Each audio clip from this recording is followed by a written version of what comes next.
Hello friends, welcome back to మన channel. Powerful పాత్రలతో తనకంటూ ఒక స్పెషల్ ఇమేజ్ క్రియేట్ చేసుకున్న వరలక్ష్మి శరత్ కుమార్ మొదటిసారిగా మెగాఫోన్ పట్టి డైరెక్ట్ చేస్తూ మెయిన్ లీడ్గా నటించిన latest crime thriller movie S Saraswathi. Prakash Raj ఒక కీలక పాత్రలో నటించిన ఈ సినిమా ఈరోజే థియేటర్లలోకి వచ్చింది.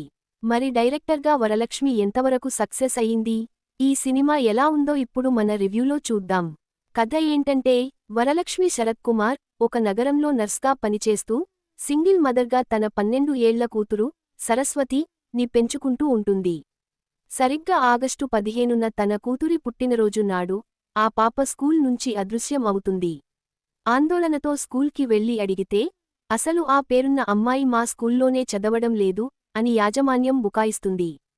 పోలీసుల దగ్గరికి వెళ్లినా ఫలితం ఉండదు. ఈ మిస్టరీలో చిక్కుకున్న లక్ష్మికి నిజాయితీ గల లాయర్ రామానుజం ప్రకాష్ రాజ్ పరిచయం అవుతాడు. అసలు సరస్వతి ఏమైంది, పాపను ఎవరైనా కిడ్నాప్ చేశారా, లేదా ఇదంతా లక్ష్మి భ్రమ, ఈ చిక్కుముడిని లక్ష్మి ఎలా ఛేదించింది అన్నదే మిగతా కథ. ప్లస్ పాయింట్స్: వరలక్ష్మి అద్భుత నటన. ఒక తల్లిగా తన బిడ్డ కోసం వ్యవస్థతో పోరాడే లక్ష్మి పాత్రలో వరలక్ష్మి శరత్ కుమార్ ప్రాణం పెట్టి నటించింది.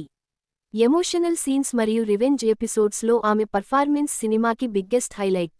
ప్రకాష్ రాజ్ లాయర్ రామానుజంగా ప్రకాష్ రాజ్ ఎప్పటిలాగే తన మార్క్ సెటిల్డ్ యాక్టింగ్తో ఆకట్టుకున్నారు. ఆయన క్యారెక్టర్ కథకు మంచి బలాన్ని ఇచ్చింది. ఫస్ట్ హాఫ్ సస్పెన్స్, పాప మిస్సింగ్, స్కూల్ వాళ్లు అసలు పాప లేదని చెప్పడం వంటి ఎలిమెంట్స్ బాలీవుడ్ కహానీ సినిమా తరహాలో మంచి ఉత్కంఠను రేపుతాయి. మ్యూజిక్ మరియు బీజీఎం, సస్పెన్స్ సన్నివేశాలకు ఎస్. థమన్ అందించిన బ్యాక్గ్రౌండ్ స్కోర్, ఎం. ఎడ్విన్ సకాయ్ సినిమాటోగ్రఫీ సినిమాను ఎంగేజింగ్గా ఉంచాయి. మైనస్ పాయింట్స్: కన్ఫ్యూజ్ చేసే స్క్రీన్ ప్లే. కథ చాలా ఇంట్రెస్టింగ్గా మొదలైనా నాన్ లీనియర్, ముందుకు వెనక్కి వెళ్లే నేరేషన్ వల్ల ప్రేక్షకులకు కొంత కన్ఫ్యూజన్ వస్తుంది. Routine revenge drama.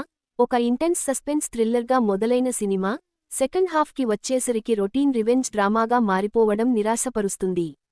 సెకండ్ హాఫ్లో ఒక మహిళ పడే కష్టాలు, సఫరింగ్ చుట్టూనే సన్నివేశాలు ఎక్కువగా తిరగడం వల్ల ప్రేక్షకులకు కాస్త బోర్ మరియు హెవీగా అనిపిస్తుంది. డైరెక్టర్గా వరలక్ష్మి ఇక్కడ ఇంకాస్త పదునైన కథనం రాసుకుంటే బాగుండేది. సరస్వతి ఒక emotional suspense crime drama. First హాఫ్లో ఉన్న థ్రిల్ సెకండ్ హాఫ్లో మిస్ అవ్వడం ఈ సినిమాకి ప్రధాన మైనస్. అయినప్పటికీ వరలక్ష్మి శరత్ కుమార్ పవర్ఫుల్ నటన కోసం, సస్పెన్స్ కథాంశం కోసం క్రైమ్ థ్రిల్లర్స్ ఇష్టపడేవారు ఈ వీకెండ్ ఒకసారి ట్రై చేయొచ్చు. ఇది friends S Saraswathi movie review. Video నచ్చితే లైక్ చేయండి, మీ ఫ్రెండ్స్తో షేర్ చేయండి. మన ఛానల్కి సబ్స్క్రైబ్ చేసుకోవడం మర్చిపోకండి. మళ్ళీ ఇంకో రివ్యూతో కలుద్దాం. By by.